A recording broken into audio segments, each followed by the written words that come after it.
আসসালামু আলাইকুম ওয়া রাহমাতুল্লাহি ওয়া বারাকাতুহু।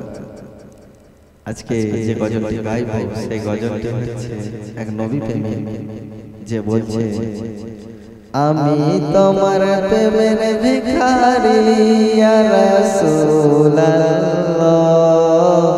আমি তোমার প্রেমের ভিখারি, আমি তোমার প্রেমের ভিখারি ইয়া হাবিবাল্লাহ, আমি তোমার প্রেমের ভিখারি। তোমার প্রেমের গো রাসূল নাই যে তুলনা, নাই যে তুলনা গো রাসূল, নাই যে তুলনা, নাই যে তুলনা। তোমার প্রেমের গো রাসূল নাই যে তুলনা, নাই যে তুলনা গো রাসূল, নাই যে তুলনা, নাই যে তুলনা।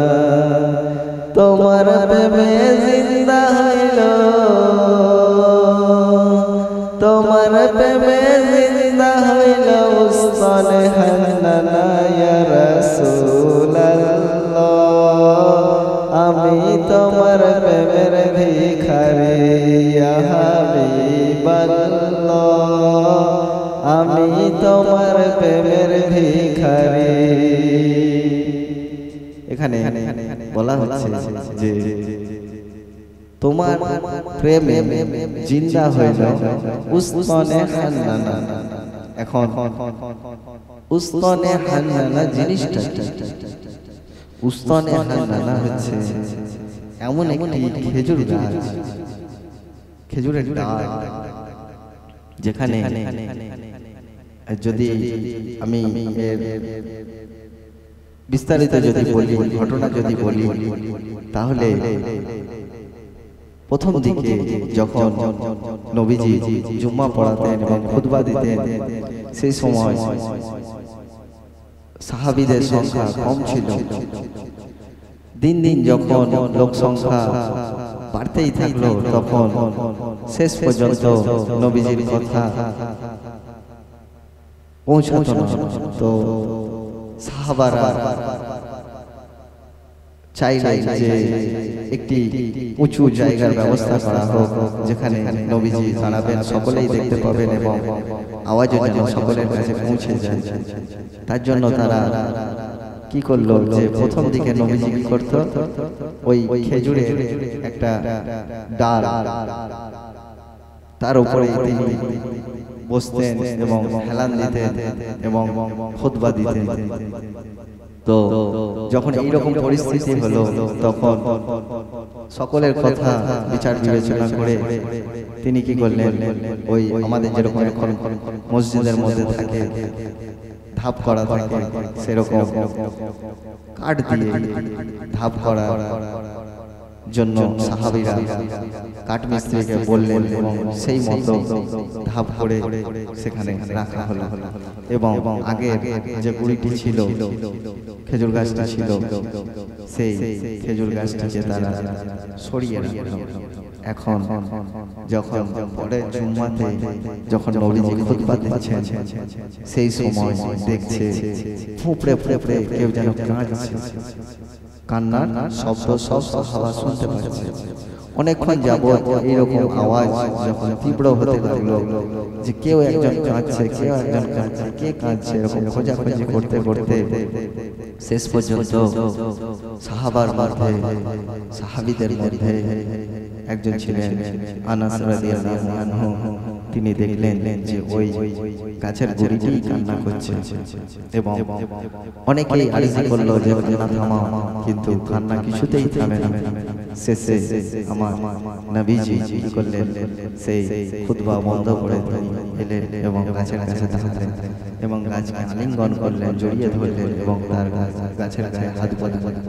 যখন হাত বোলালেন, তখনই সেই গাছটি চুপ হয়ে গেল এবং সাহাবাদেরকে বলা হলো যে এই গাছটিকে যেখানে যেখানে এখন বর্তমানে মেম্বার করা হয়েছে, নবীজির যে মেম্বার, সেই মেম্বারে তাই করা হলো, দাফন করা হলো এবং গাছটির সাথে নবীজির যখন কথা হয়েছিল কিছু কিছু বর্ণনায় পাওয়া যায় যে গাছটিকে নবীজি জিজ্ঞেস করেছিলেন যে গাছটি কি চায়, দুনিয়াতেই সে আবার জীবন পেতে চায় নাকি সে জান্নাতের মধ্যে থাকতে চায়। তো গাছটি বলেছিল যে আমি জান্নাতেই থাকবো। সেই মোতাবেক নবীজি তাকে জানিয়ে দেয় যে হ্যাঁ, তুমি জান্নাতেই থাকবে এবং জান্নাতীদের তুমি ফল দান করবে এবং তোমার ফল জান্নাতীরা খাবে। তো এখানে সেই হচ্ছে আমাদের হয়তো অনেকেই জানা ছিল না, এখানে হচ্ছে উস্তানে হান্নানা হচ্ছে একটি খেজুর গাছ যেটি প্রকাশ্যে সব সাহাবাদের সামনে এই ঘটনাটি ঘটেছিল, যে কারণে এই কথাটি বলা হচ্ছে যে তোমার প্রেমে জিন্দা হইল উস্তানে হান্নানা।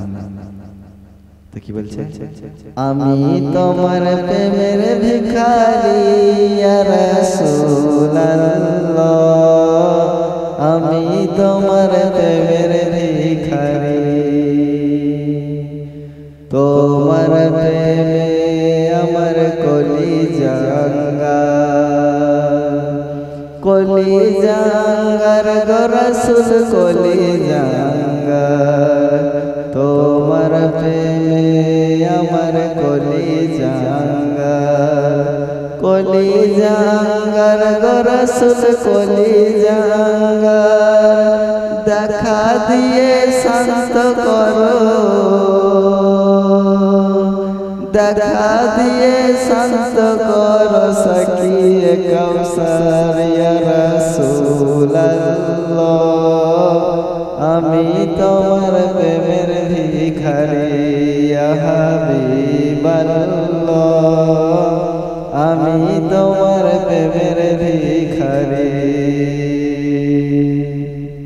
এখানে বলা হচ্ছে সাকিয়ে কাউসার অর্থাৎ আল্লাহ তাআলা নবীজিকে বলেছেন যে আমি আপনাকে হাউজে কাউসার দান করব।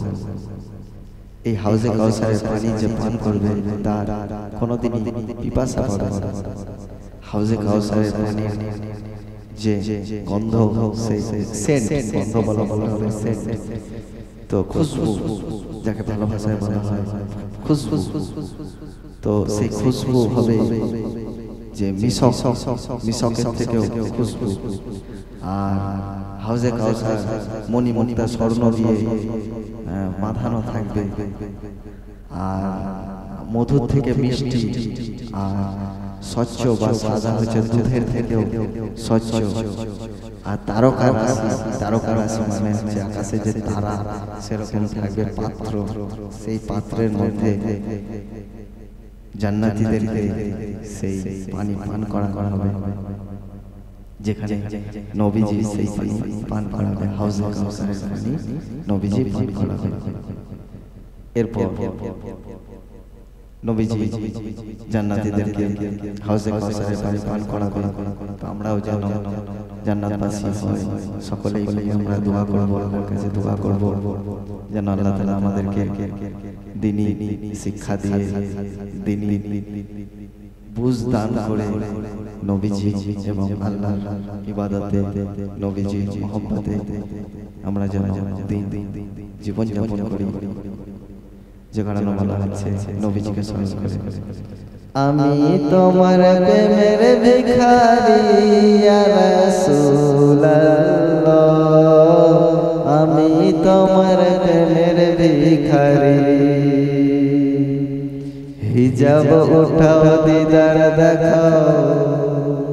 নবীজি রওজা শরীফের কথা বলা হচ্ছে, এখানে বলা আছে হিজাব উঠাও পর্দা, হিজাব উঠাও দিদার দেখাও, ধন্য করো মোরে, ধন্য করো মোরে গো রাসূল, ধন্য করো মোরে,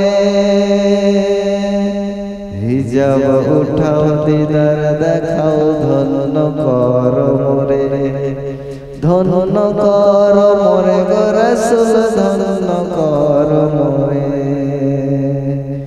তোমার দিদার বিহীনে পরাণ যে বাঁচে না ইয়া রাসূলুল্লাহ আমি তোমার প্রেমের ভিখারি ইয়া হাবিবাল্লাহ আমি তোমার প্রেমের ভিখারি ইয়া রাসূলুল্লাহ আমি তোমার প্রেমের ভিখারি। আসসালামু আলাইকুম। সকলে ভালো থাকবেন এবং দোয়া করবেন।